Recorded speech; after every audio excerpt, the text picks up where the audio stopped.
Hey, how's it going, everybody? Welcome back to Busted Knuckle Performance. Today I'm just kind of wrapping up some wiring, working on the throttle cable. Last night I got the wiring harness installed, the starter, water pump, got the thermostat, and I'm starting to mock some stuff up. I put the radiator in. I can show you this stuff, but I'm starting to work on the wiring harness. I'm still figuring out the wiring here. I have a couple other wires to hook up. Once those are hooked up, the engine should start. I got my spark plug wires in, got the boots on them to protect them from the headers so they don't get melted. So I was able to utilize the factory fuse block and everything, just mounted it underneath the hood. So everything's about the same as what it would be underneath the hood of, say, the truck this come out of. I did have to shave a couple things, run some wires. All this will get cleaned up, but yeah, I did get it mounted there.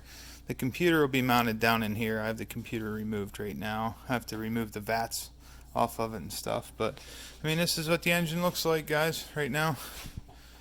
I have to finish wiring up the fan yet. I gotta do the transmission cooler fan. I gotta wire it up.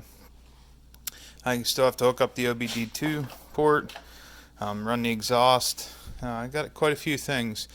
We got like one more weekend left, so let's see if we can wrap it up before we head to Ocean City.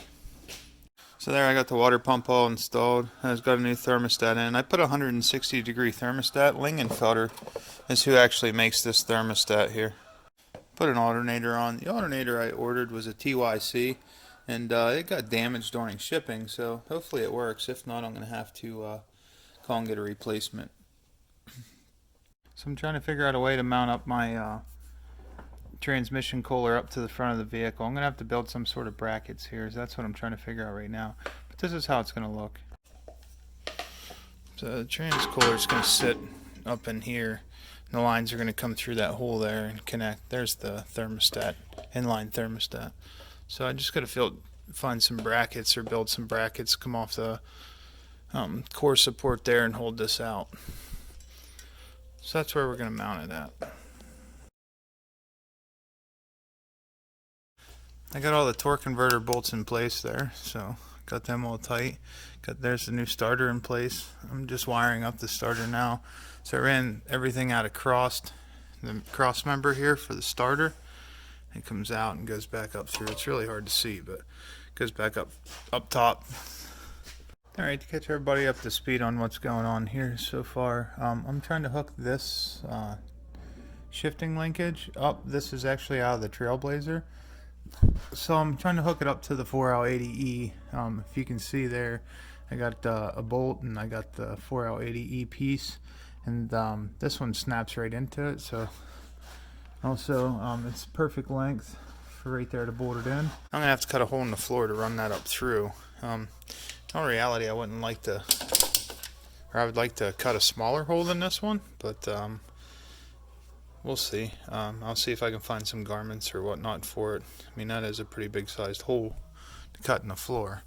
But this will run up inside the cab then, and this is the actual shifting linkage that connects to the floor shifter that I'm going to use. I got the plug and play adapter kit for the 4L60 to 4L80E.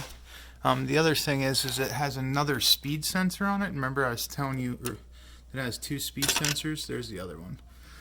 So this wiring harness actually doesn't have a plug for the speed sensor. So what it is I have to run this wire back up front and actually pin it into the computer myself.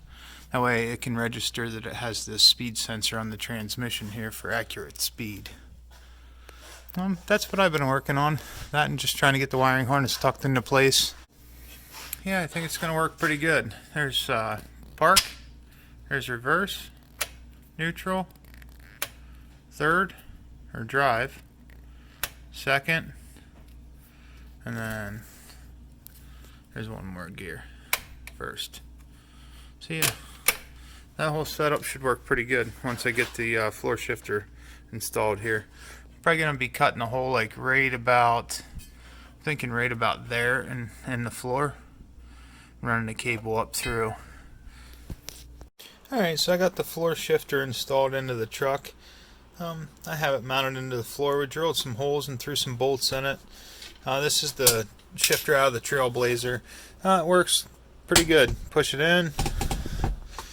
There's park, reverse, neutral, drive, third, second. First is kind of a pain in the butt, but it'll go in. There's first.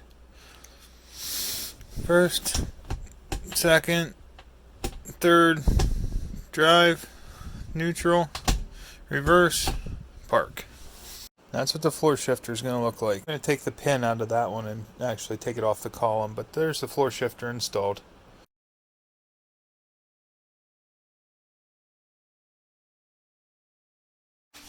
And I got the floor shifter installed and a boot put on it there. So that's all done and ready to go. So I got the drive shaft all connected to the vehicle, so everything's pretty much good in the rear end here. I gotta mount the shocks yet. I gotta order new shocks, and then I can mount those, and then that should be done. And then I'll be able to put the bed on. Once the bed's on, then I can run the lines for the fuel cell. There's the wires for the fuel pump. Alright, hit that thumbs up button, comment, and subscribe to the channel if you like seeing more videos. Hopefully I'll have some more content, especially after the truck gets built. You'll have some cool content to check out of actually cruising the truck around and whatnot. Hopefully I can get it all put together by Ocean City Cruise. It is coming down to the wire, so let's see if we can get it running. Hopefully we do.